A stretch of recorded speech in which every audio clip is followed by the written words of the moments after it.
Cek, cek. Suara saya kedengeran? Tes. Masuk, Pak. Oke, alhamdulillah. Kita mulai ya untuk pertemuan atau kelas hari ini. Bismillahirrahmanirrahim. Assalamualaikum warahmatullahi wabarakatuh. Waalaikumsalam. Selamat sore semuanya. Selamat datang di pertemuan keempat dari mata kuliah e-Business Concept and Design. Terima kasih ya semuanya yang sudah hadir tepat waktu. Karena sudah 17.15, maka kita mulai pertemuan hari ini. Sebelum kita masuk ke materi, mari kita berdoa terlebih dahulu. Semoga perkuliahan hari ini diberikan kemudahan dan kelancaran oleh Allah, dan ilmu yang kita dapat bisa menjadi ilmu yang berkah serta bermanfaat untuk kita. Berdoa menurut kepercayaan masing-masing. Mulai.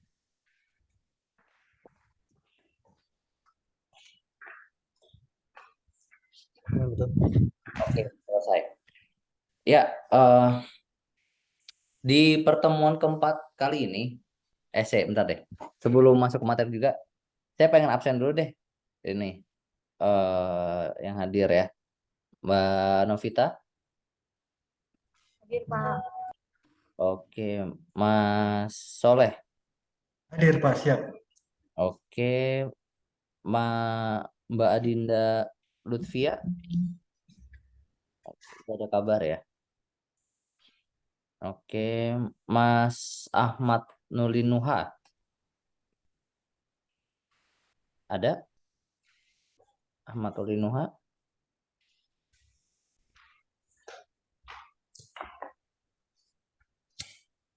Ada nggak nih? Oh, nggak ada suara. Nanti kalau misalnya memang ada, bisa langsung di unmute ya, Mas Ahmad ya. Oke, pertemuan keempat ya, kita akan membahas terkait creating e-business. Nah, ini sebelum masuk nih, kemarin saya sudah sudah mengoreksi ya, dari kuis yang kalian kerjakan, sudah saya nilai juga. Bisa teman-teman sekalian lihat ya, di e-learning masing-masing sudah saya lakukan grading. Saya ingin mengucapkan selamat kepada Mas Soleh, mantap, sebagai peraih nilai tertinggi ya di kuis kemarin, karena Mas Soleh satu-satunya yang mengerjakan soal nomor 7. Kemarin saya ngobrol Novi ya, saya tanya, Mbak, kenapa nomor 7 dikosongin? Ternyata dia mengerjakan di luar ya, Mbak ya, kemarin ya. Iya, Pak. Ya, di luar notes dan tidak dimasukkan Iya. ke dalam e-learningnya gitu kan, sehingga eh, me- memberikan penilaian yang terhitungnya oleh sistem tidak mengerjakan seperti itu ya. Mungkin next time nggak apa-apa Mbak Novi ya, isi saja seadanya, dan juga Mas Ulin ya, Mas Ahmad sih mengisi, tetapi jawabannya adalah belum kepikiran seperti itu ya. Jadi yang sudah menjawab dengan pasti adalah Mas Soleh. Nah, dan juga Mbak Novi sudah mengerjakan tetapi di luar. Mungkin nanti di akhir pertemuan ini ya, kita akan sedikit mengulik terkait proyek apa yang akan teman-teman kerjakan seperti itu ya. Sehingga kita bisa mendapatkan gambaran gitu kan, karena materi pertemuan kali ini tuh memang sudah mulai masuk kepada bagaimana kita untuk membuat sebuah e-business. Nah, di next term atau di next meet ya, kita akan membahas terkait bisnis modelnya gitu kan, jenis e-business yang akan kita dalam itu seperti apa, karena pada dasarnya ada berbagai jenis ya, ada B2B, B2C, B2G, B2O, Kemudian ada bahkan sekarang tuh ada B2B B2C itu juga ada, B2C2B juga ada seperti itu kan. Jadi apa namanya kita akan membahas di pertemuan berikutnya, kemudian juga akan kita juga membahas terkait strategi dan sebagainya. Terkait pertemuan offline, insya Allah di pertemuan ke-6 ya, kita akan pertemuan ke 7 deh kita UTS pertemuan 8 ya. Iya, Pak. Kita berarti pertemuan ke-7, insya Allah kita akan offline ya. Diusahakan untuk semuanya bisa hadir di kelas offline, gitu kan? Karena itu kita menjadi salah satu persiapan sebelum UTS seperti itu. Oke, sebentar. Wait.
Oke, maaf sempat terpotong tadi menerima telepon terlebih dahulu. Kita lanjut ya. Jadi kita di pertemuan keempat ini ya kita akan membahas terkait apa saja yang harus dipersiapkan ya ketika kita ingin membuat sebuah e-business, karena kita walaupun kita memang akan membahasnya terkait the basic konsepnya terlebih dahulu, yang kemudian nanti di pertemuan berikutnya kita akan membahas terkait strategi, infrastruktur, dan bagaimana sudah mulai masuk kepada implementationnya seperti itu, karena memang bertahap. Ini saya izin untuk share screen terlebih dahulu. Oke, ini adalah untuk materi ya. Sudah terlihat ya?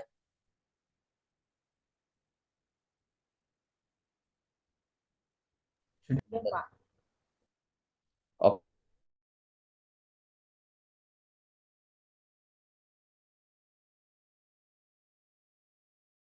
Oke, ini welcome to Business Concept and Design for meeting atau pertemuan keempat.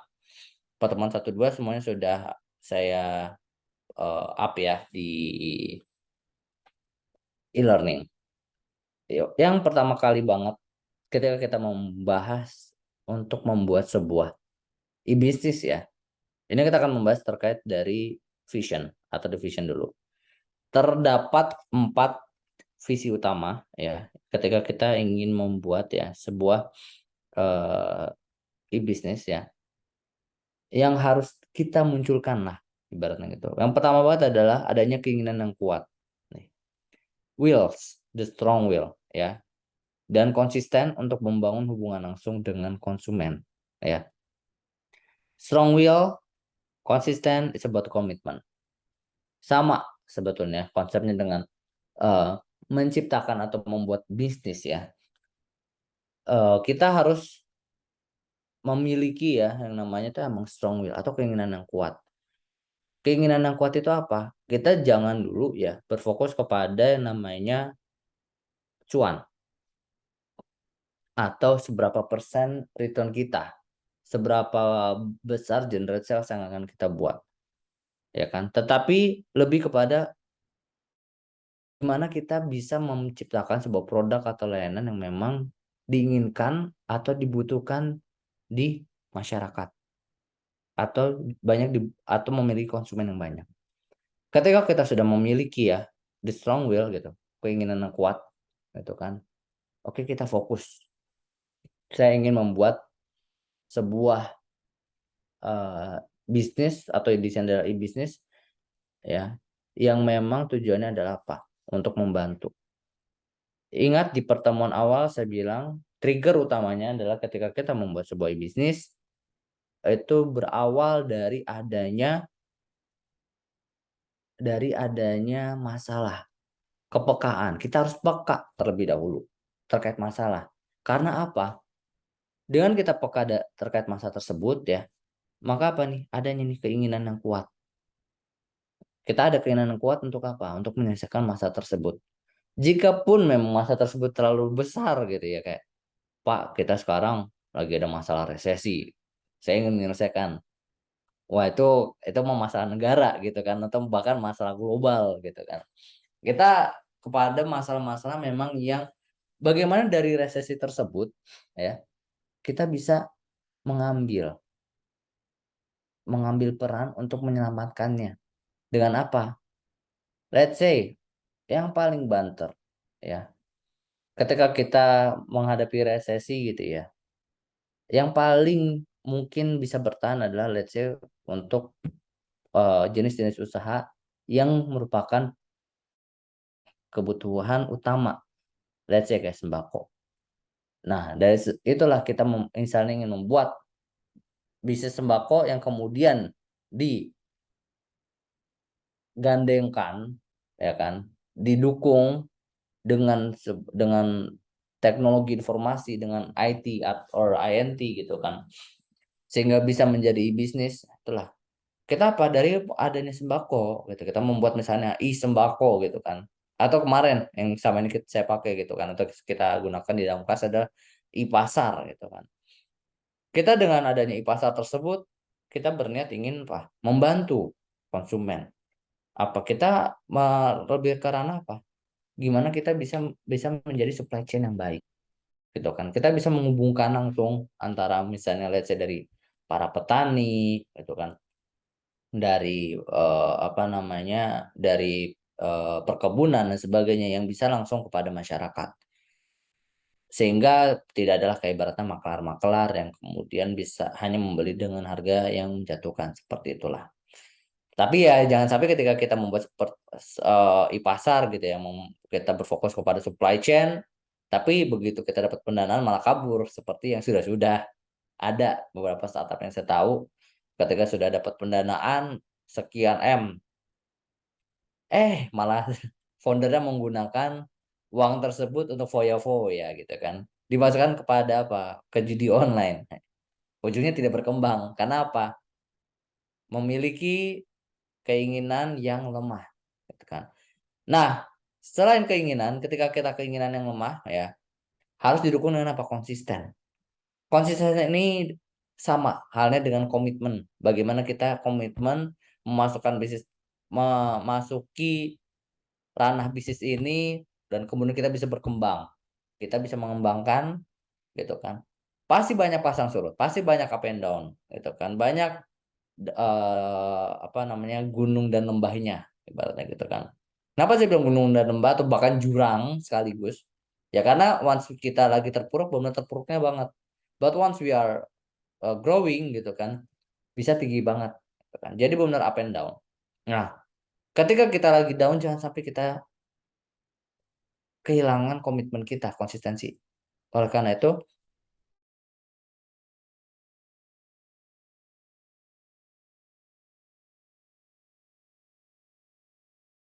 jaringan dan komunitas. Ketika kita memiliki ya, kita sudah memiliki target market dan sebagainya. Nah, tapi hanya satu dua. Nah, ini yang akan yang membuat bonding antara konsumen itu minim.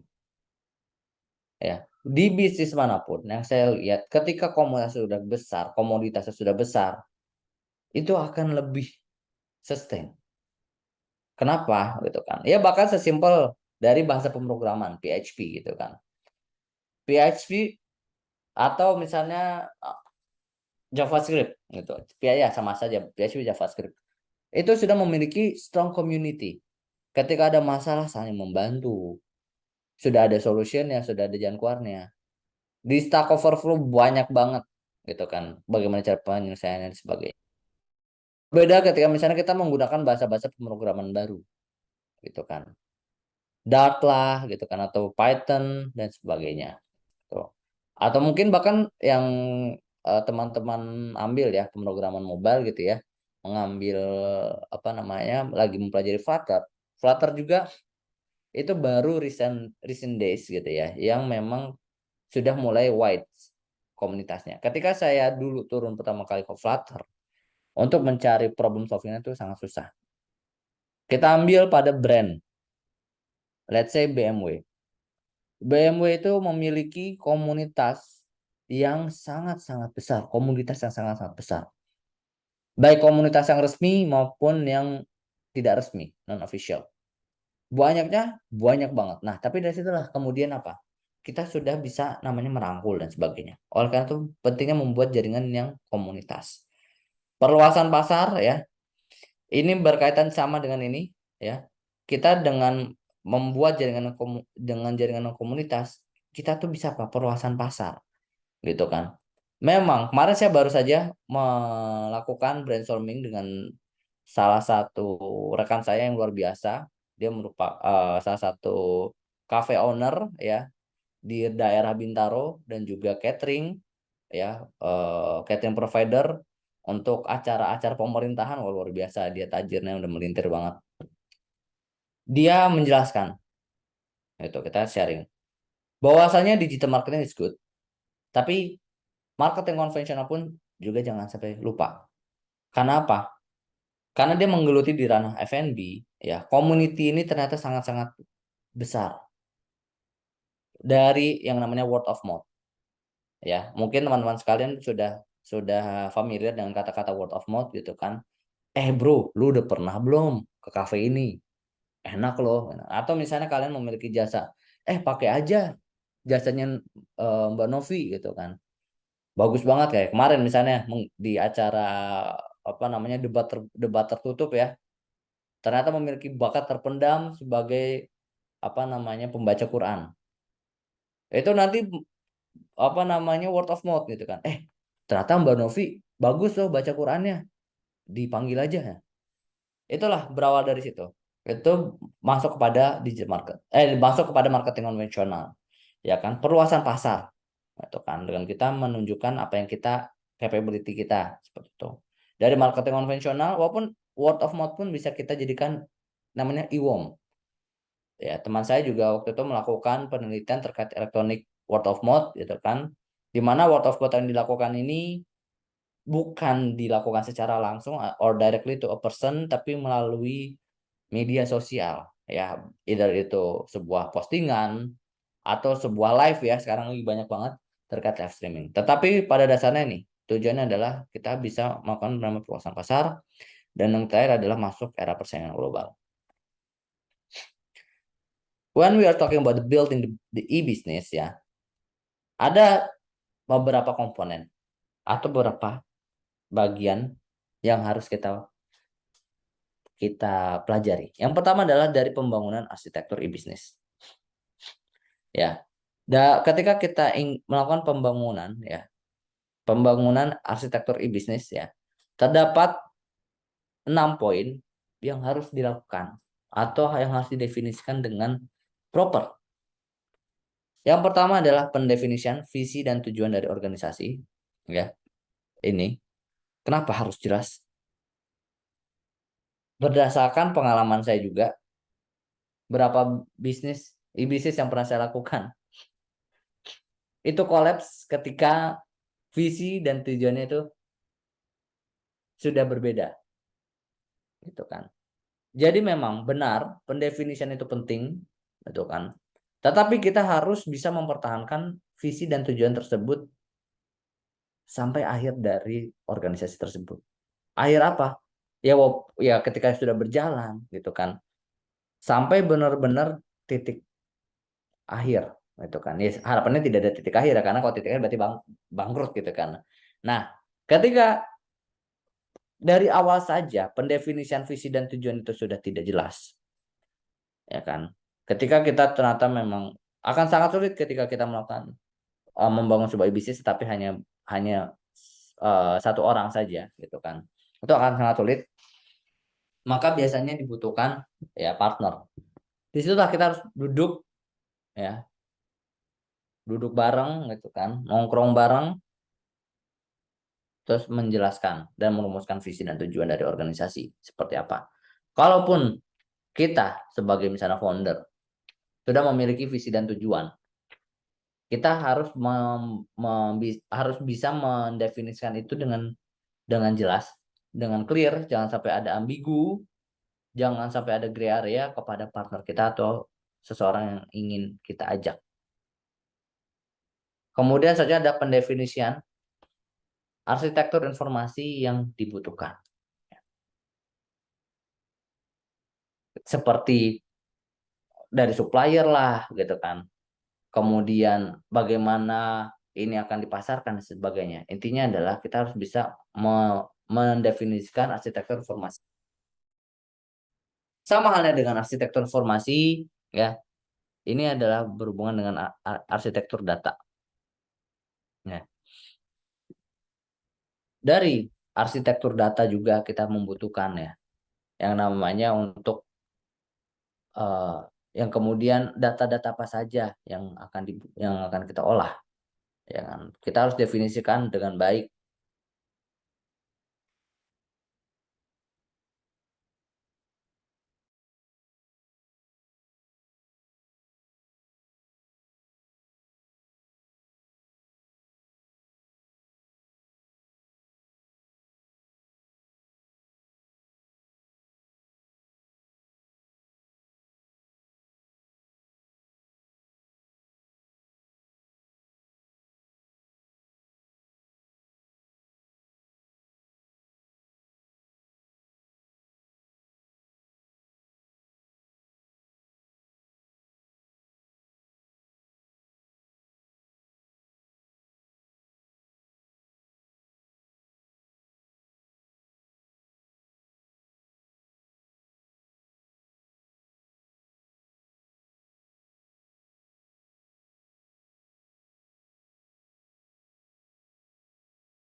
Maaf, terpotong lagi.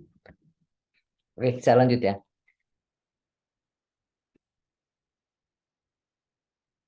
Ketika kita sudah bisa mendefinisikan ya, tahap-tahap ya dari data, kemudian bisa menghasilkan dari informasi gitu kan, flow-nya seperti apa gitu kan, terkait data kompetitor, terkait MVP yang akan kita bangun seperti apa, atau minimum viable product ya, dengan dan data-data pendukung lainnya untuk menunjang bisnis kita. Nah, kemudian adalah pendefinisian arsitektur aplikasi ya. Ini kita akan menentukan ya sebetulnya aplikasi apa saja yang memang kita butuhkan, batasan-batasannya seperti apa. Let's say kayak misalnya kita dalam membuat e-pasar gitu kan. Oke, mungkin ada sebuah aplikasi yang langsung ke end user gitu kan. Tetapi kita juga membutuhkan apa? Sebuah sistem admin gitu kan, yang kemudian bisa mengolah mungkin ya.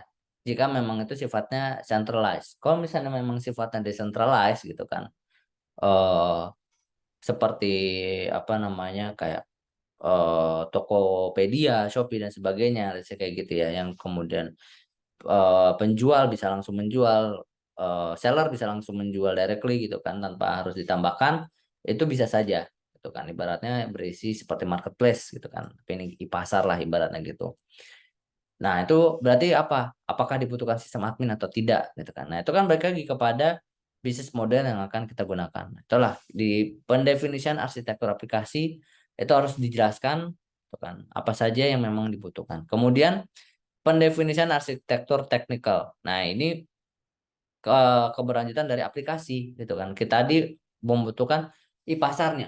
Nah, e-pasar ini ya, ini membutuhkan, udah membahas secara teknis ya, membutuhkan perangkat lunak atau perangkat keras apa saja untuk menjalankannya gitu kan, membutuhkan server dengan SLA seperti apa, membutuhkan apa namanya syarat-syarat atau requirements yang seperti apa saja, kemudian membutuhkan perangkat lunak apa saja untuk mendevelop. Let's say ketika ingin mendevelop, eh, kita berfokus pada aplikasi berbasis web.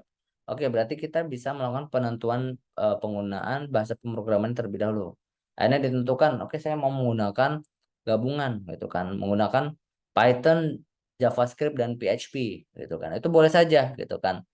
Oke, kita apa namanya Python-nya mau pakai versi berapa gitu kan untuk minimum viable produknya ya. Kemudian PHP-nya versi berapa dan seterusnya. Kemudian perangkat lunak apa?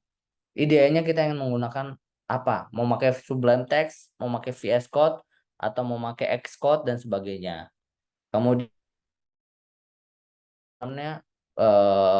apa version controlnya kita mau menggunakan mau menggunakan platform apa? Mau pakai GitLab, mau pakai GitHub atau apa gitu kan. Jadi ibaratnya di technical ini sudah didefinisikan ya. Hardware-nya seperti apa? Ya, RAM yang digunakan untuk servernya mau yang berapa? Kemudian core processor-nya seperti apa? Ini mau bersifat monolith dulu atau microservice? Oke, berarti ketika microservice kita mau menggunakan apa? Apakah kita mau menggunakan server sendiri? Wah, kayaknya mahal banget. Kita kayaknya menggunakan model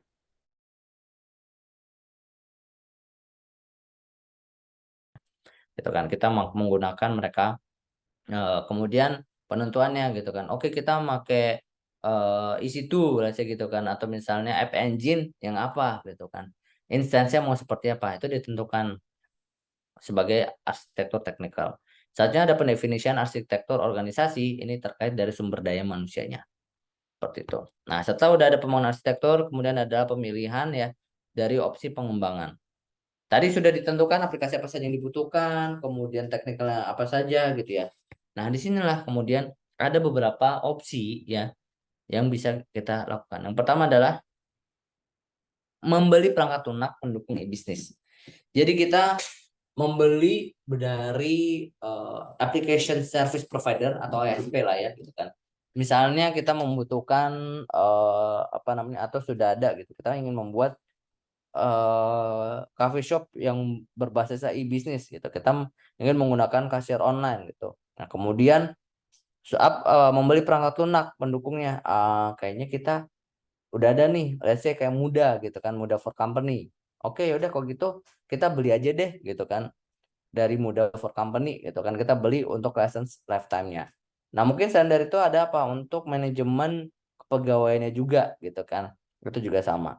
Nah kalau misalnya baru tahap awal, normally mereka akan merasakan kalau kita membeli itu langsung mahal gitu kan. Apalagi kalau misalnya sudah dari SP ternama gitu kan, let's say kayak SAP, ERP dan sebagainya gitu kan. Nah, itu kan pasti sudah sangat mahal. Nah, akhirnya mereka apa? Memutuskan untuk menyewa gitu kan.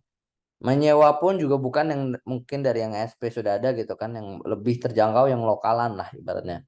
Sebagai apa? Untuk perangkat lunak. Ketika memang membeli lepas itu lebih sulit gitu kan, lebih menggali sumber daya keuangan yang lebih dalam lagi. Akhirnya apa? Menyewa.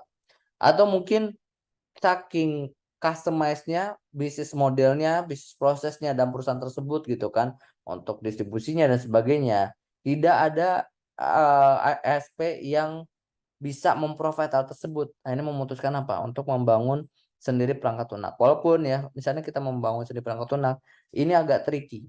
Bisa menjadi poin plus ya ketika memang tidak ketemu atau tidak bertemu dengan vendor-vendor yang nakal. Ibaratnya yang UUD doang. Ibaratnya begitu jadi dilepas udah tidak ada pendampingan, tidak ada bagaimana cara implementasi dan sebagainya. Nah, ini. Tapi bisa menjadi sangat-sangat value for money ketika memang bertemu vendor-vendor yang tepat gitu kan. Bisa selesai dengan waktu cepat gitu kan, dengan biaya seoptimal mungkin. Nah, itu kan. Karena memang ketika membangun sendiri itu salah satu tantangannya adalah waktu juga. Kadang kita tercetus gitu ya, triggernya kan dari permasalahan. Tuh. Proses ini nih ya, ketika awal-awal nih pasti kita cepat banget nih. Ya, pasti nih awal nih cepat. Bisa mungkin hanya dalam waktu 3 hari kita selesai. Kita bisa mendefinisikan semuanya karena kita masih berapi gitu kan. Karena tadi strong will, tinggal konsistennya, komitmennya. Nah, biasanya ketika di sini kita membutuhkan apa untuk aplikasi pendukung e-bisnisnya ya. Ini kita mau yang mana yang paling cepat. Kalau bisa minggu depan udah jadi, wah sering banget kayak gitu kan. Nah, ini biasanya ketika membangun sendiri yang akan menjadi sebuah obstacles yang mungkin bisa kita hindari ya gitu kan. Nah, ini tergantung dari balik lagi budget ya kan, budget dan time availability. Atau ya bekerja sama dengan pihak tiga. Nah, ini sebetulnya sama dengan apa namanya membangun sendiri perangkat lunak. Membangun sendiri perangkat lunak ini kita bisa terbagi lagi sebetulnya antara insourcing atau outsourcing atau bekerja sama dengan pihak luar atau dengan pihak ketiga gitu kan. Itu tadi dengan vendor keluar. Kalau insource yang kita berarti memiliki divisi yang khusus IT. Ketika membangun ya, kemudian tahap keempat adalah instalasi dan integrasi. Setelah kita tahu, udah mendefinisikan aplikasi apa saja yang kita ingin buat, SOW-nya seperti apa, ya kan, threshold-nya, batasan-batasannya, scope-nya, kemudian kita sudah tahu secara teknikal seperti apa. Kita ingin membangunnya, let's say tadi pasar, oke kita kayaknya outsource dulu deh untuk sekedar MVP doang karena kita apa namanya ketika kita harus insource gitu kan, kita berarti harus menggaji sementara kita aja belum yakin gitu kan, ibaratnya gitu, belum yakin apa namanya orang memiliki visi yang sama tanpa adanya duit. Wah, itu susah banget soalnya gitu kan. Akhirnya kita outsource gitu kan, mendatangkan vendor gitu untuk membuat di pasar tadi. Nah, disinilah aktivitas instalasi ini dapat dilaksanakan langsung oleh para tenaga ahli yang ada di perusahaan tersebut ya, tadi misalnya insource gitu kan, atau menggunakan tenaga outsourcing gitu kan. Karena outsource ini ya yang terkait tadi dari vendor gitu kan. Kemudian setelah sudah jadi gitu kan, oke disepakati dengan vendor gitu kan, outsource sebulan jadi. Nah, pada sebulan itu setelah itu langsung apa? Pemberian training dan informasi terhadap para pengguna. Jadi pengguna-penggunanya gitu kan, setidaknya internal dari perusahaan tersebut tahu. Sehingga kemudian bisa ya mungkin memberikan penambahan berupa bubble instruction pada aplikasi berbasis web yang mereka kembangkan. Kemudian pembuatan kebijakan atau peraturan-peraturan yang mendukung dan pengintegrasian sistem dengan para supplier dan pihak-pihak terkait lainnya. Kemudian yang terakhir adalah operasi dan pemeliharaan. Ini berhubungan dengan apa? Komitmen dan konsisten. Ini yang tadi saya bilang. Operasi dan pemeliharaan. Ketika kita baru awal ya, tadi di sebelumnya ya, ini proses sangat menggebu-gebu pembangunan arsitektur. Ya kan, karena idenya lagi muncul. Wah, lagi seneng-senengnya gitu kan. Ini kayaknya kita akan komitmen. Pokoknya kita sama-sama maju sampai kita bisa omset 10 miliar per bulan. Wah, ini awalnya biasa. Tapi ya begitu udah masuk sini, nih operasi dan pemeliharaan, biasanya konsistensinya atau komitmennya itu mulai dipertanyakan. Mulai ada yang kendor, karena apa? Feedbacknya tidak sesuai dengan gebu-gebu perencanaan yang awal gitu kan. Kayak ternyata setelah instalasi dan integrasi gitu kan, dilempar kepada hal yang ramai gitu kan, kepada masyarakat, feedbacknya not that good gitu kan, atau ternyata masih ada bugs, atau kayak ibaratnya dibandingkan muncullah kaum mendingan pakai ini, mendingan pakai itu dan sebagainya. Nah disinilah sebetulnya jangan sampai kita tuh malah lemah gitu kan, jangan sampai kita kayak kayaknya emang deh bisnis yang kita ciptakan kalah saing, kalah pamor sama bisnis A. Apalagi bisnis A baru aja IPO. Iya, bisnis B juga udah IPO. Kita baru bangun. Nah, itulah. Pemutahan apa komitmen? Ya, komitmennya apa? Kita melihat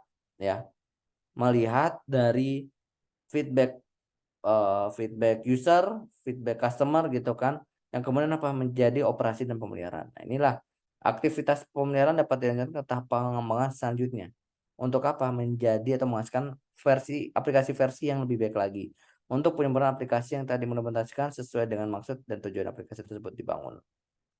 Selanjutnya ada manajemen teknologi bisnis. Sampai sini ada yang mau ditanyakan dulu?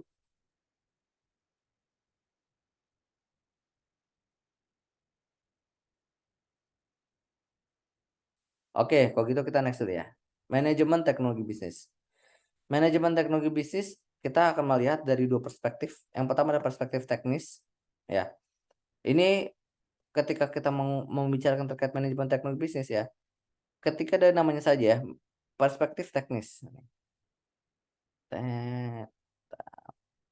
Ya, perspektif teknis ya. Yang pertama ya, kita pasti akan melihat banget ya. Karena perspektif teknis itu ada yang namanya perspektif manajerial. Sebelum ke manajerial kita ke teknis dulu ya. Namanya saja sudah technical gitu kan, bagaimana apa pelaksanaan dari e-bisnis kita. Nah, inilah ketika kita memutuskan tadi menggunakan aplikasi ABC dan sebagainya, kita harus melihat nih bahwa aplikasi tersebut ya berapa mampu mengolah data mentah menjadi informasi yang berguna. Karena ketika tidak, ya ini buat apa gitu kan. Kemudian dapat merubah knowledge menjadi wisdom. Aplikasi yang kita putuskan untuk gunakan ya, atau perangkat lunak ataupun ayat yang lain itu mau memudahkan pengorganisasian dari e-bisnis yang kita lakukan.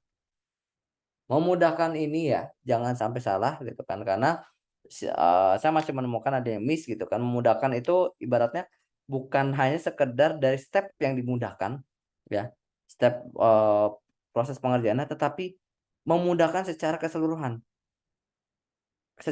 bagaimana gitu. Mungkin step yang harus dilakukan di awal-awal akan lebih panjang, tetapi ketika kita membutuhkan data tersebut directly gitu kan, sana kita membutuhkan saya mau minta data penjualan untuk campaign ini gitu kan, bisa kita tampilkan gitu kan, ini Pak data konversinya gitu kan, kita memiliki engagement sekian, memiliki reach sekian, memiliki engagement sekian, kemudian dengan aplikasi conversion yang kita gunakan ternyata menghasilkan forecastnya adalah let's say 60% gitu kan. Tetapi kalau gitu general sales aslinya berapa gitu kan. General sales aslinya adalah ternyata 71%. Wah, lebih bagus 11% gitu kan.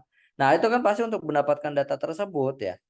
Itu kan di tahap-tahap awal kita akan lebih panjang. akan terasa mana nih sistem kata atau perangkat lunak katanya memudahkan. Kok ini malah lebih susah? Ya memang memudahkan ini kita harus melihat dari kacamata atau dari mata elang yang lebih lebar. Kita tidak bisa hanya menggunakan kacamata kuda, gitu kan? Karena ketika kita membutuhkan atau nge-fetch data, kita bisa menghasilkan atau mendapatkan data itu dengan cepat.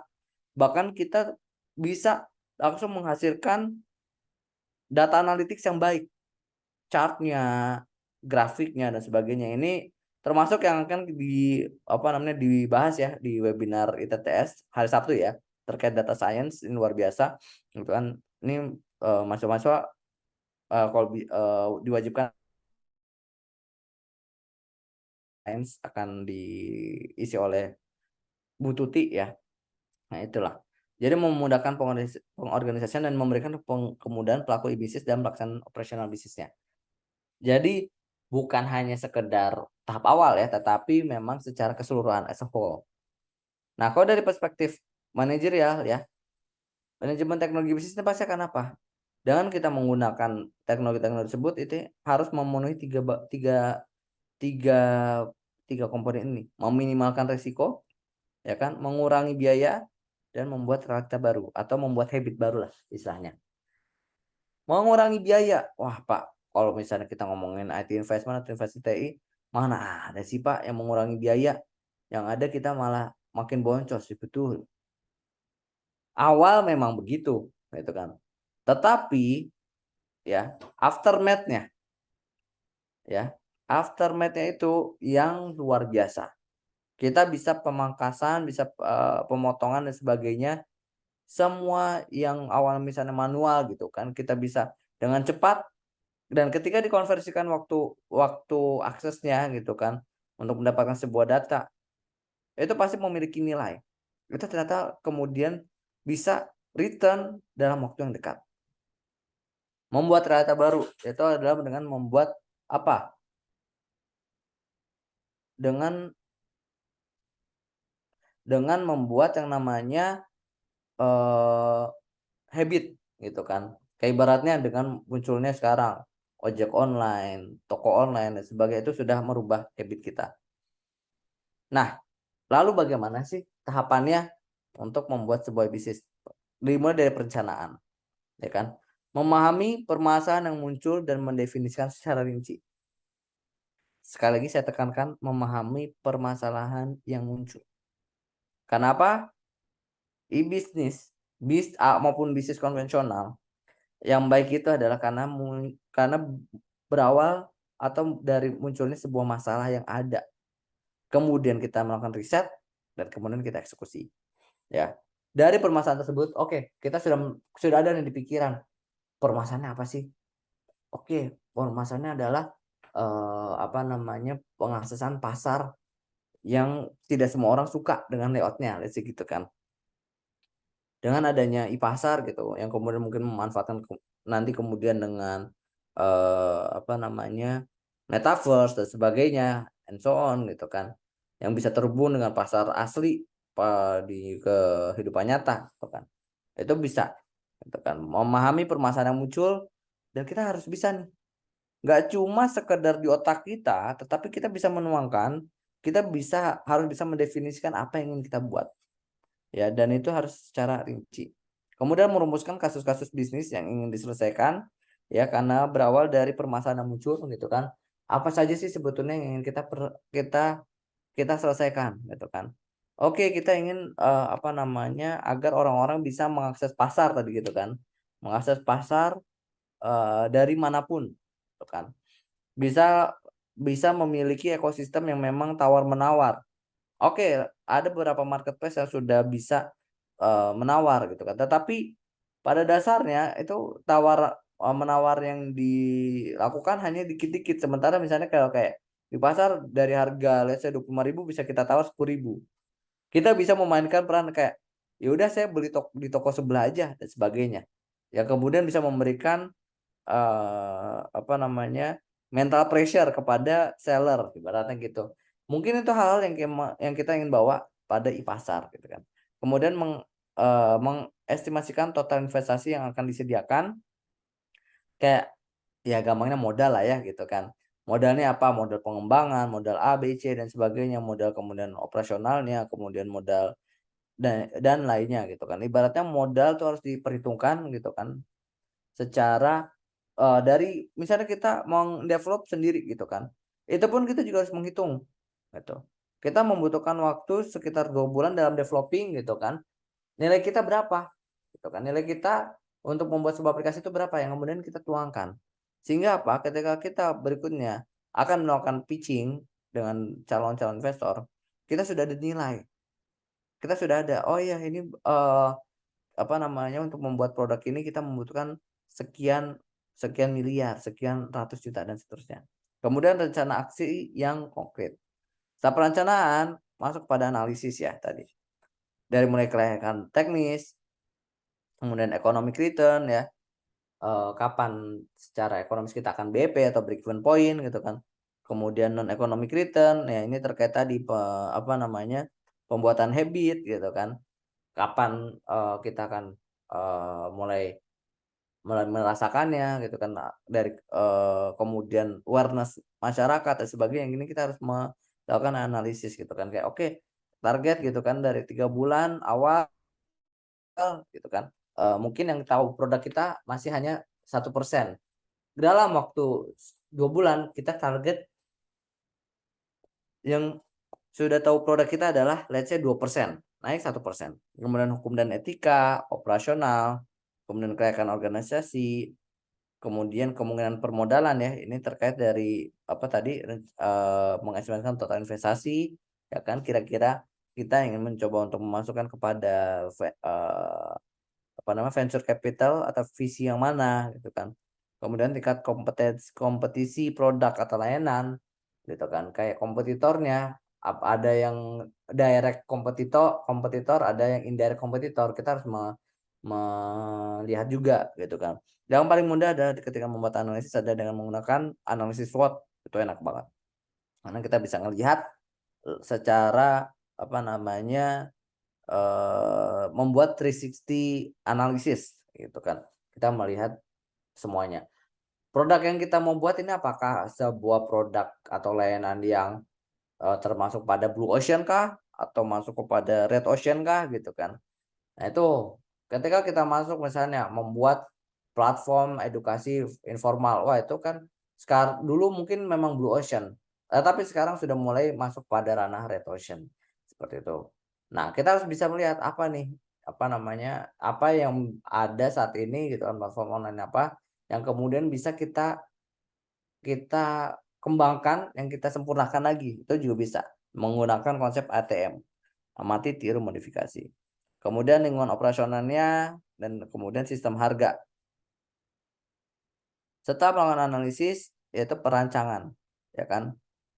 Tadi sudah dari perencanaannya sudah ada, sudah didefinisikan, kemudian dari hasil pendefinisian tersebut sudah dianalisis dan kemudian perencanaan. Sudah mulai masuk nih. Tadi kan. Oke, sudah ada sistem harganya sekian dan sebagainya. Ini lebih kepada semua kebutuhan yang memang dibutuhkan untuk menjalankan dari bisnis yang kita buat, dari kebutuhan perusahaan, kebutuhan operator, kebutuhan memakai dan kebutuhan teknis. Dan yang selanjutnya ada penerapan penggunaan paket aplikasi ya. Yang tadi apa namanya dari yang sudah ditentukan di awal juga gitu kan penggunaan paket aplikasi, pengembangan oleh tim internal, insourcing atau pengembang. Dan yang terakhir adalah evaluasi serta pemeliharaan. Nah, evaluasi ya ketika tadi sudah integrasinya gitu kan dari apa namanya pemilihan paket aplikasi yang terkait dari apa namanya apakah ingin dikembangkan sendiri dan sebagainya gitu kan mengambil dari opsi pengembangan gitu kan tadi paket aplikasi seperti apa. Nah, kemudian dievaluasi inilah kita kan apa ini memastikan ya karena sudah berjalan gitu kan karena memang sudah running diimplementasikan kita masuk kepada apa evaluasi memastikan sistem sudah berjalan dengan benar kan aplikasi-aplikasi yang tadi kita gunakan gitu kan baik yang dikembangkan secara in-house, in-source gitu kan, ataupun memang kita bekerja sama atau kita bakal menyewa dan sebagainya, kita harus memastikan nih sistemnya sudah berjalan dengan benar sesuai dengan bisnis proses atau SOP yang terdapat di organisasi teman-teman sekalian. Ya kan? Memastikan sudah berjalan, kemudian memastikan sesuai karakteristik yang ditetapkan, ya ini SOP ya. Untuk SOP memang sudah sesuai, ibaratnya misalnya kita menggunakan aplikasi kasir gitu kan. Kita sudah memastikan kalau memang bisnis flow-nya itu sudah jelas gitu kan. Data-data yang ada di dalam sistem tersebut memang sudah data-data dari produk yang akan kita jual dan seterusnya. Kemudian flow-nya apakah sudah sesuai dengan karakteristik gitu kan yang kita gunakan. Kemudian memastikan tidak terjadi kesalahan sampai kepenuhan dan keterlibatan data. Kita membuat skema yang benar dari ibaratnya pengunjung datang, membeli minuman dan seterusnya gitu kan sampai melakukan pembayaran ya. Dan itu kita harus membuat banyak skema gitu kan. Ada yang mungkin menggunakan promo, ada yang tidak menggunakan promo, A, B, C dan sebagainya. Kita harus mencoba menguji dari semua skema tersebut gitu kan. Yang evaluasi yang kemudian ya evaluasi bisa dilakukan secara terus-menerus ya, ibaratnya paralel dari operasional perusahaan tersebut berjalan, kemudian yang namanya pemeliharaan. Nah, ini baik pada tadi komitmen ya, kita harus sesuai dengan melakukan pemeliharaan database, kemudian melakukan pemutakhiran sistem ya, sesuai dengan kedinamisan bisnis yang dijalankan. Karena ya bisa saja gitu kan, awalnya awalnya kita hanya membutuhkan manajemen stok gitu kan. Tetapi kemudian seiring berjalannya waktu, ya seiring berkembangnya usaha bisnis yang kita lakukan gitu kan, semakin besarnya tim yang ada di dalam bisnis kita ternyata membutuhkan apa? Kita membutuhkan yang namanya sistem pengelolaan kepegawaian gitu kan. Nah, itu berarti akan apa? Harus ada yang namanya pemutakhiran gitu kan. Karena dibutuhkan. Kemudian mungkin dibutuhkan lagi apa sih untuk sistem pembayaran gaji, payroll gitu kan. Apakah kita mau menggunakan ASP gitu kan? ASP ada yang dari Muda, ada yang dari Muda for Company juga, ada kemudian dari Accurate dan yang lainnya. Ibaratnya pemutakhiran sistem. Atau memang kita mau insourcing aja karena sudah besar kayaknya kita butuh nih divisi IT khusus. Atau yaudah kita datengin aja konsultan dari luar gitu kan untuk menghandle IT kita, divisi IT kita. Kemudian melakukan pembetulan atas kesalahan-kesalahan yang mungkin terjadi dan belum diketahui sebelumnya. Ya, ketika lagi tadi operasional ya di sini ternyata ada skema yang luput dari proses evaluasi. Nah, di sinilah butuh yang namanya pemeliharaan. Nah, kebutuhan sistem bisnis ya. Ini ada yang pertama dari efisien dan efektif, bisa memberikan tren masa depan, khususnya ya terintegrasi ya satu sama lain ya. Ini akan menjadi bagus karena apa? Kalau bisa bahkan menggunakan sebuah aplikasi yang basicnya atau simpelnya menggunakan SSO, single sign on.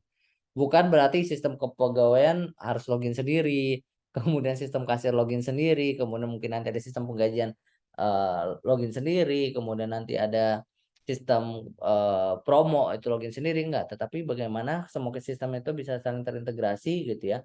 Walaupun memang distributed system gitu kan, tetapi pada dasarnya mereka saling terintegrasi dan bisa menggunakan single sign on gitu.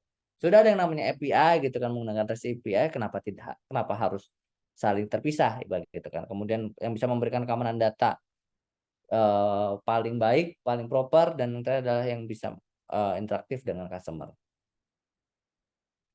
Success factor ya dari dari pembuatan atau pembentukan dari e-bisnis. Yang pertama adalah konten ya. Konten yaitu produknya kita ibaratnya, gampangnya. Produk atau layanan kita gitu kan. Ketika memang produk atau layanan kita yang kita jual sudah tidak bermutu gitu kan, itu ya sudah menyalahi dari success factor.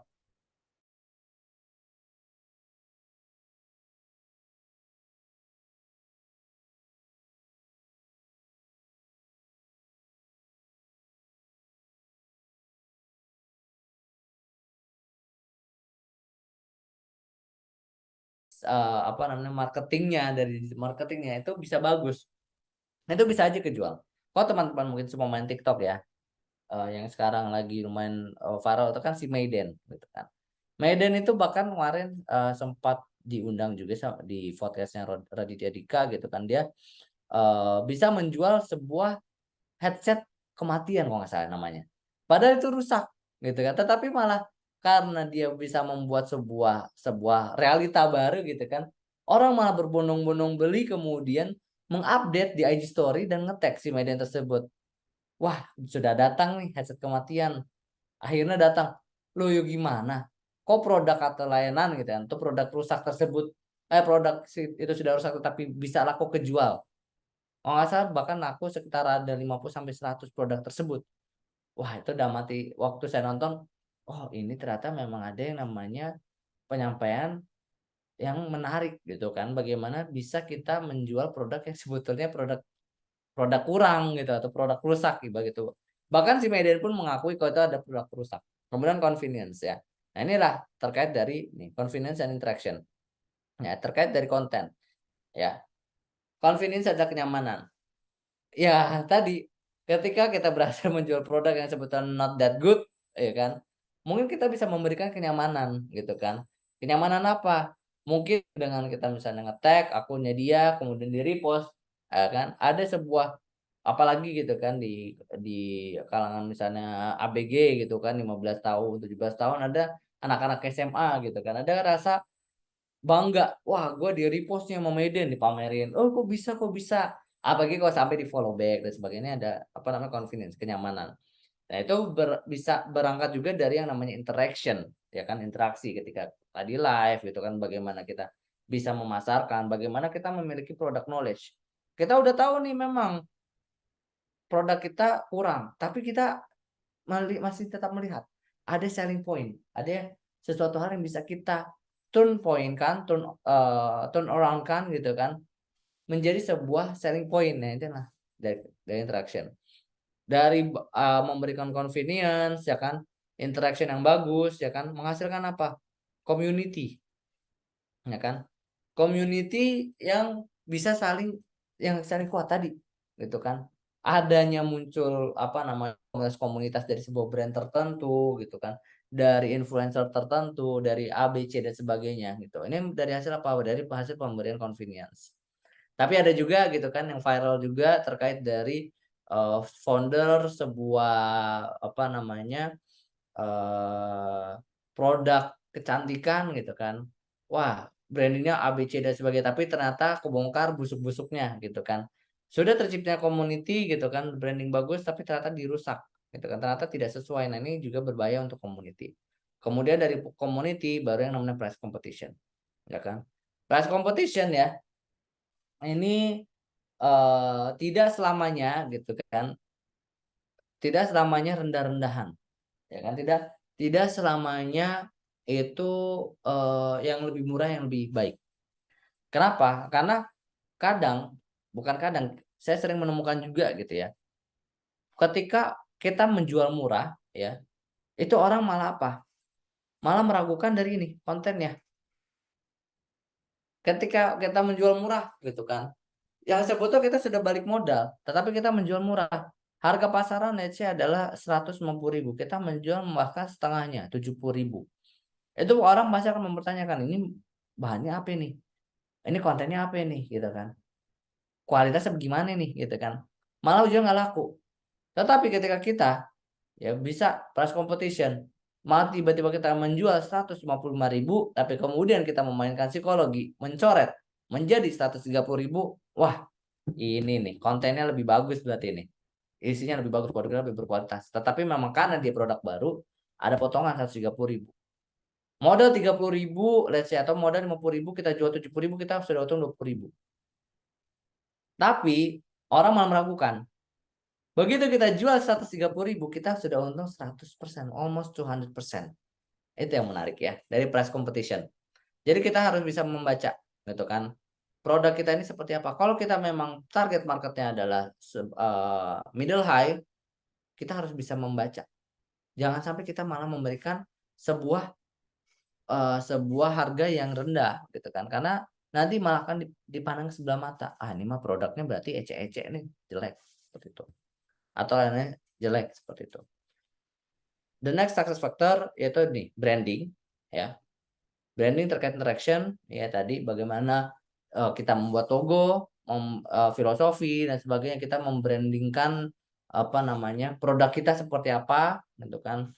Ini let's say kayak Apple, sudah membrandingkan dengan apa? Eksklusif, ya kan, dengan premium, kemewahan dan sebagainya, gitu kan.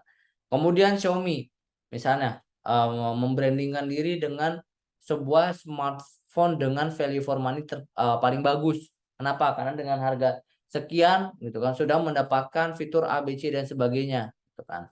Kalau mau meningkatkan productivity dengan value for money paling bagus, let's say menggunakan Xiaomi. Tetapi ketika mau apa namanya terlihat lebih mewah, bisa menggunakan produk Apple. Let's say seperti itu branding. Nah, itu baik lagi, gitu kan. Walaupun sekarang ya, let's say orang pakai iPhone 10, ya kan. iPhone 10 itu sekarang harga paling udah setara sama Xiaomi gitu. Tetapi karena branding dari awal yang sudah dibangun itu karena murah, karena premium, jadi tetap terlihat premium seperti itu. Belasan juta. Yang begitu saya lihat speknya bahkan lebih bagus daripada laptop teman saya, gitu kan. Nah, dari situlah yang kemudian menjadi apa namanya branding. Sudah apa namanya value for money-nya, oh ini berarti nggak terlalu mahal nih, padahal sebetulnya belasan juta karena memang memiliki spek yang paling bagus. Kemudian komitmen, ya, ini menjadi salah satu kunci, ya, success factor. Kita harus komitmen, karena itu begitu kita sudah tidak komitmen, sudah ada perpecahan, sudah tidak memiliki visi yang sama, ujungnya akan terbelah. Kemudian partnership, ya, dengan pihak luar, ya, salah satunya misalnya kayak TTS gitu, berpartnership dengan banyak industri, gitu kan. Perusahaan, misalnya kita sering banget ngeliat kolaborasi, gitu kan.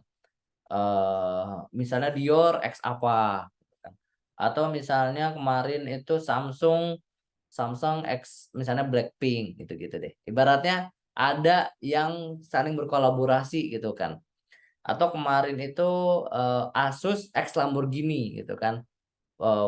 Mengeluarkan device yang merupakan hasil kolaborasi dengan Lamborghini. Harganya berapa? Puluhan juta seperti itu.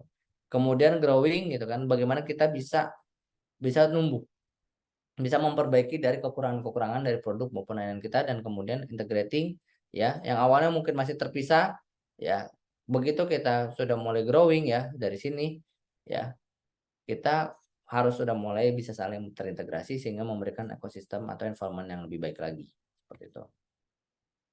Oke, sampai sini dulu. Ada yang ingin ditanyakan?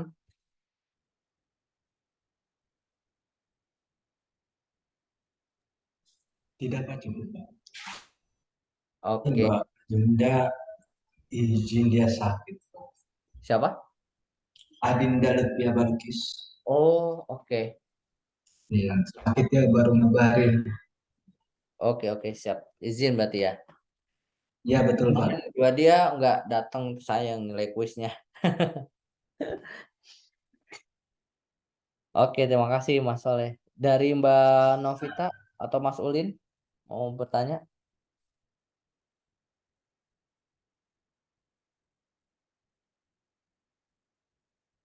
Oke, kalau misalnya tidak ada yang ingin ditanyakan, saya ingin sedikit mendengar, ya, terkait dari eh, project apa atau bisnis apa yang teman-teman sekalian ingin bangun.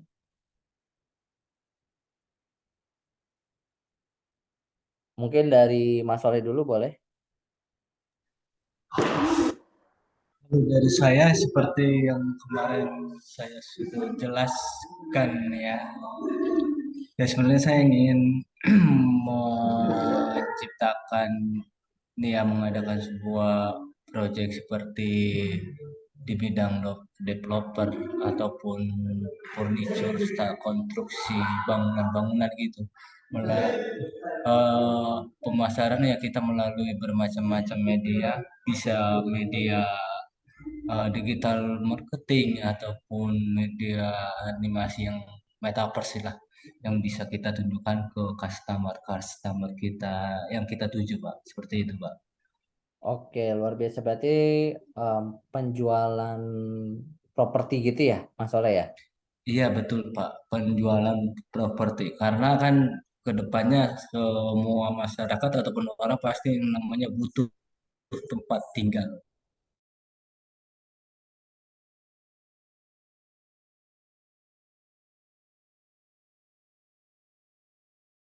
Rencana sih seperti itu Pak. Oke, untuk propertinya sendiri, apakah properti yang dibangun eh, oleh Mas Soleh sendiri atau ibaratnya properti orang yang dibantu dijualkan?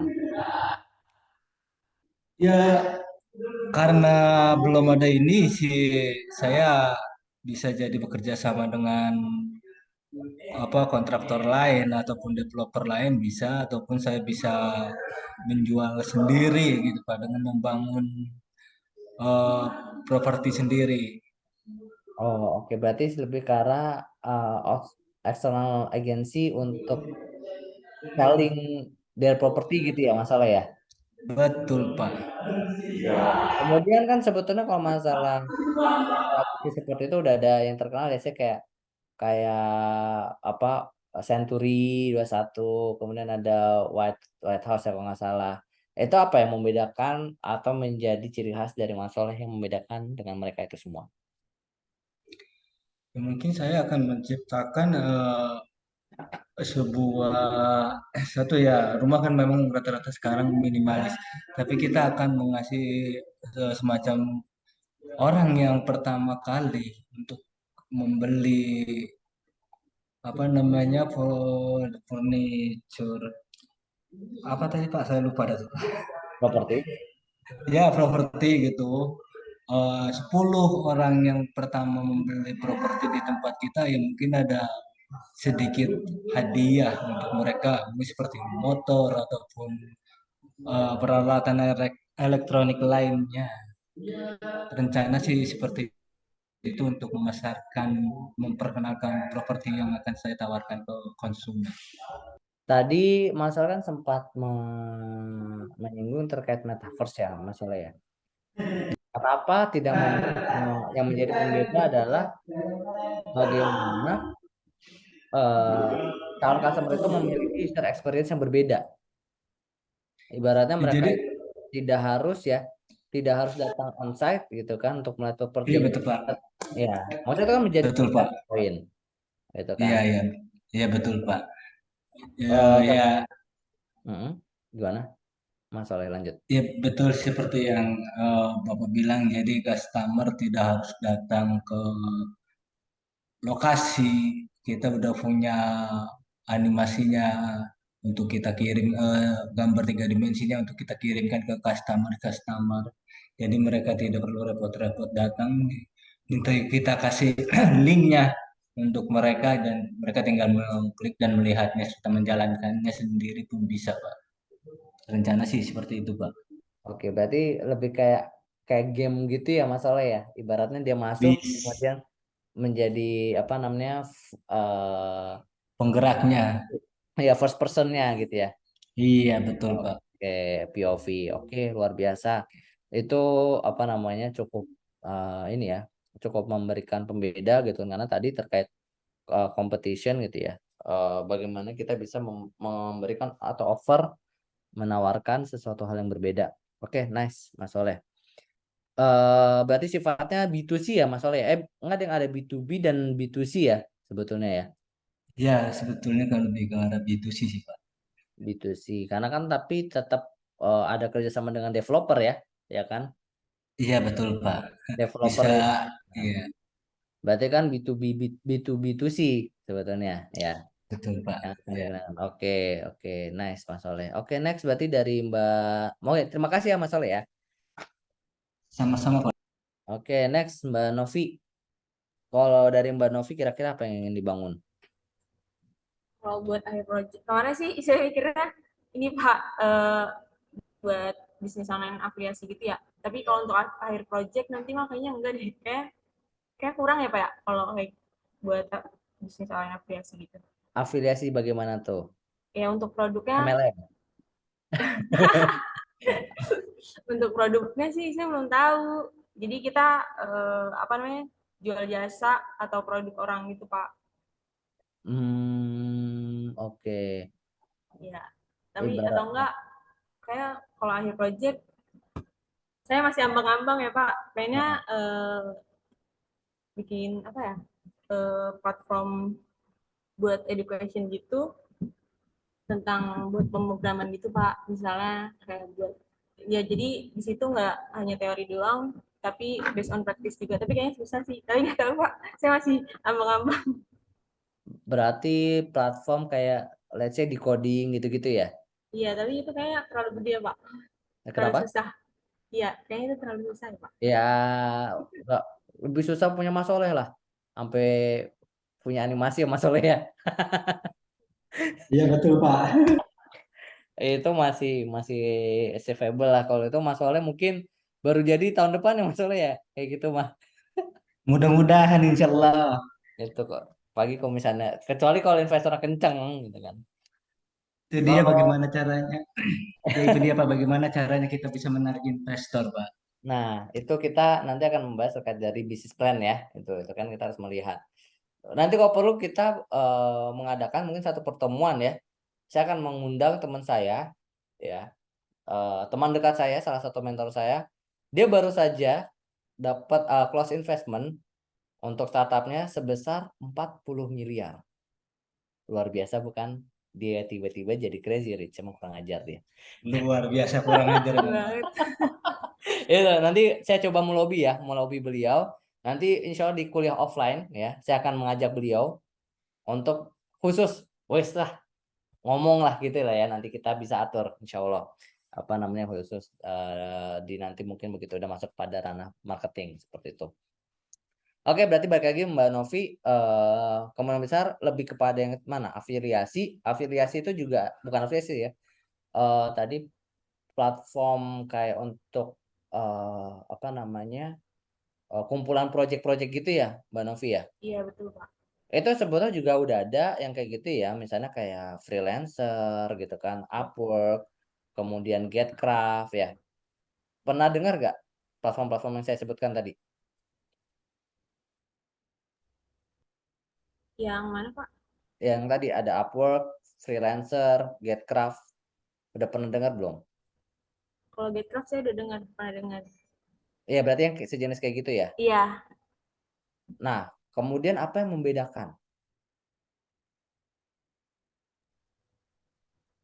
Maka dari itu Pak, saya bilang itu buat kalau untuk akhir project saya belum tahu. Soalnya masih ambang-ambang buat ide aja. Belum tahu alur untuk kerja, alur kerjanya juga prosesnya. Oke, oke. Berarti tapi harus sudah dipikirkan loh ya Mbak ya. Ini Iya. ya. Oke, sip. Oke, terima kasih Mbak Novi. Kemudian next Mas Ulinuha. Mas Ulinuha. Iya Pak, iya. Ya, kira-kira untuk project akhir dari mata kuliah ini apa yang ingin dibangun atau dibentuk oleh Mas Ulin? Aduh Pak, kalau sekarang mah masih nyari masalah dulu Pak, belum ketemu masalahnya. Masalah jangan dicari Mas. Udah banyak masalah. Wes saya kasih lah Mas masalah saya ke Mas. Iya Pak. Apa tuh Pak? Apa? Masalah tuh banyak banget dari jelas sekarang yang paling besar adalah ekonomi gitu kan. Ekonomi itu menjadi masalah yang besar banget. Kita bisa saja membuat yang namanya platform untuk investment Mas. Gitu loh. Perhitungan investment. Kayak ibaratnya sekarang tuh saya sering banget terima pertanyaan Pak atau Mas ya. Saya kok duluan pokoknya masih gitu kan. Mas, piye caranya? Saya gajinya cuma 3 juta tapi saya pengen punya investasi. Wah, itu kan sebetulnya ada banyak hitungannya, Mas Ulin ya. Bisa saja membuat platform, ya kan, platform investment, gitu kan, hasil kayak gitu, yang kemudian mengintegrasikan, bekerja sama dengan ahli keuangan lah, ahli akuntansi lah, gitu kan. Gimana merumuskan, ya 3 juta, gitu kan. Kita bisa bisa bagi-bagi, gitu. Ibaratnya menjadi sebuah seperti kayak sistem pakar atau expert system. Ya kan ada beberapa pertanyaan, akhirnya di akhir di summary bisa memberikan conclusion. Oke, kalau gitu apa namanya, berapa persen untuk kehidupan sehari-hari, berapa persen untuk ibaratnya dana darurat, berapa persen untuk investasi dan sebagainya. Saya rasa itu sekarang masih menjadi masalah utama, terutama di banyak banyak banyak stakeholder lah ya, banyak orang.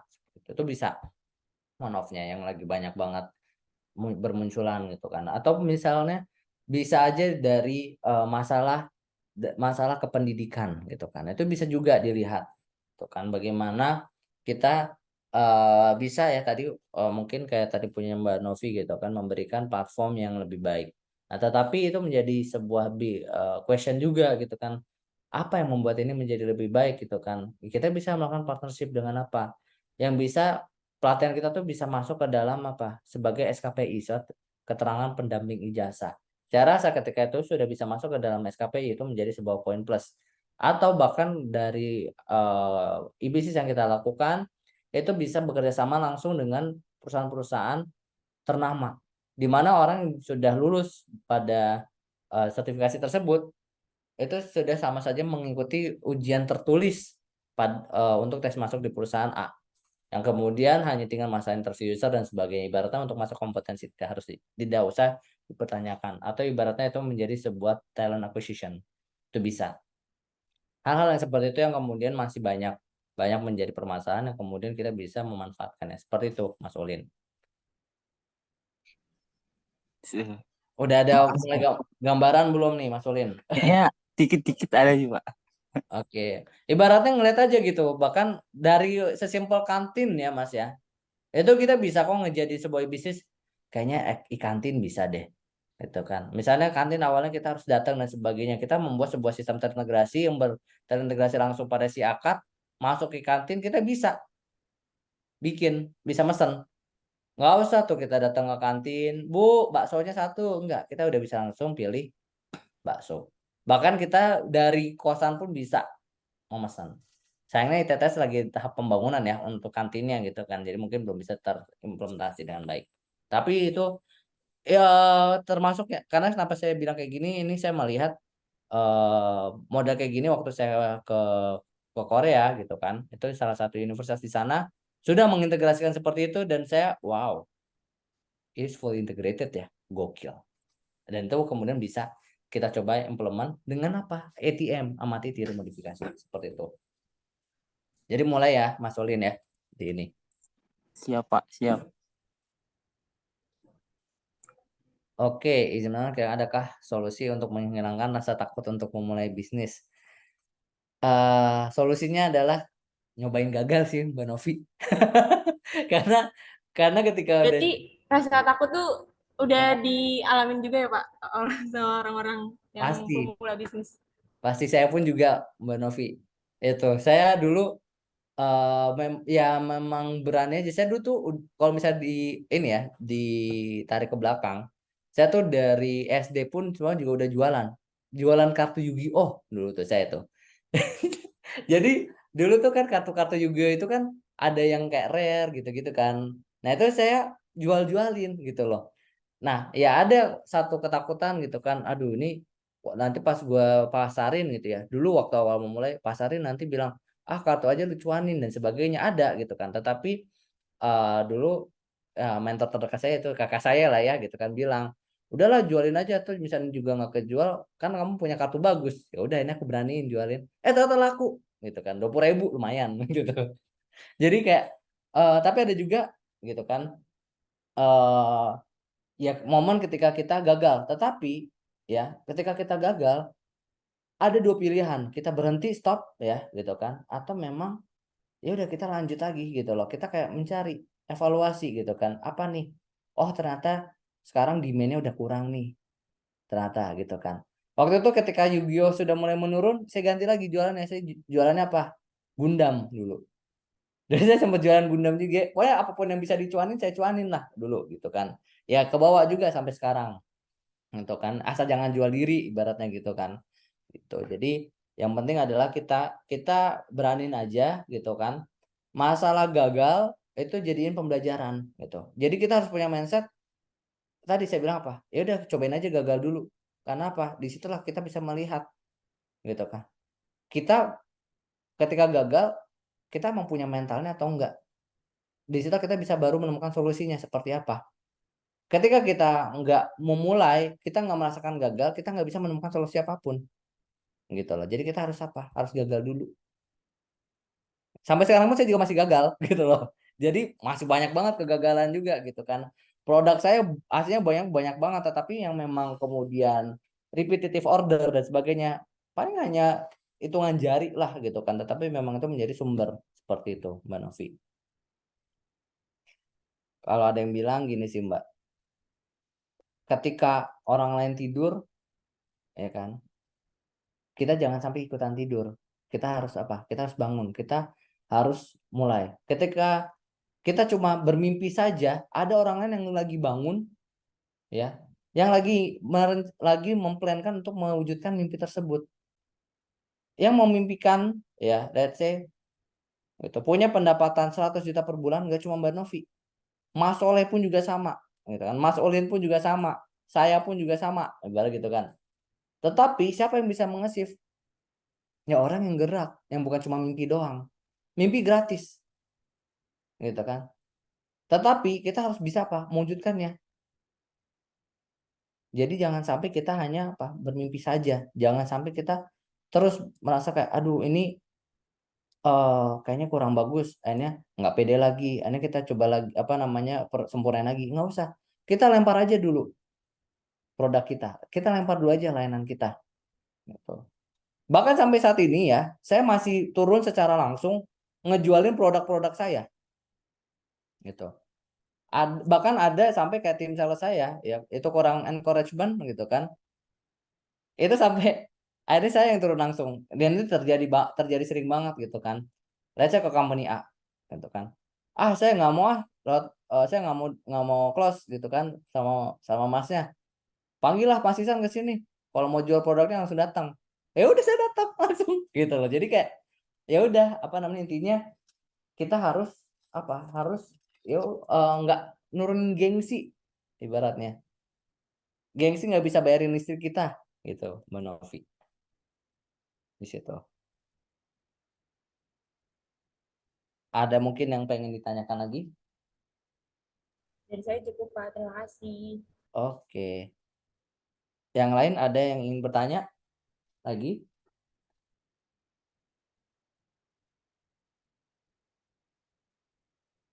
Oke, kalau misalnya tidak ada, saya ingin apa namanya terkait dari proyek akhir ya. Ini sepertinya yang aktif ini hanya 3. Apakah ini mau satu orang satu proyek atau satu proyek ini kalian garap bersama? Tetapi jika memang satu orang satu proyek, saya akan membatasi hanya sekedar bisnis plan. Tetapi jika memang menjadi satu kelompok, saya menginginkan proyek tersebut memang jadi. Bagaimana? Mas Soleh, Mbak Novi, dan Mas Ulin? Mungkin diajak kerja sama aja Pak bertiga. Oke, berarti menjadi satu kelompok ya, yang akan menjadi Bet- proyek akhir ya. Betul Pak. Oke, kalau begitu kita putuskan ya. Nanti sudah harus dirumuskan. Kenapa saya bilang dirumuskan? Karena minggu depan kalian akan mempromosikan terkait ini. Ya, salah satunya apa itu B2C, C2C, B2B, C2B, B2G, G2C, B2O, dan G2G. Dan kalian harus menentukan ya, setelah kalian menjelaskan terkait ini semua, kalian harus menentukan e-business e-business yang kalian buat itu akan menggunakan pendekatan yang apa? Apakah B2C atau B2G, B2G2B, B2G2C, B2B2C, B2C2B. Nah, itu kalian apa namanya sudah harus menentukan ingin membuat apa dan itu menjadi awal mula untuk dari pembuatan bisnis proposal yang akan kalian garap. Seperti itu. Ada di sini ada pertanyaan? Ini tugasnya dipresentasikan minggu depan ya. Pertemuan kelima dipresentasikan Yang dikumpulkan itu dalam bentuk Word dan PowerPoint, dikumpulkan ke e-learning, perwakilan aja salah satu. Boleh Mas Soleh, boleh Mbak Novi, boleh Mas Ulin.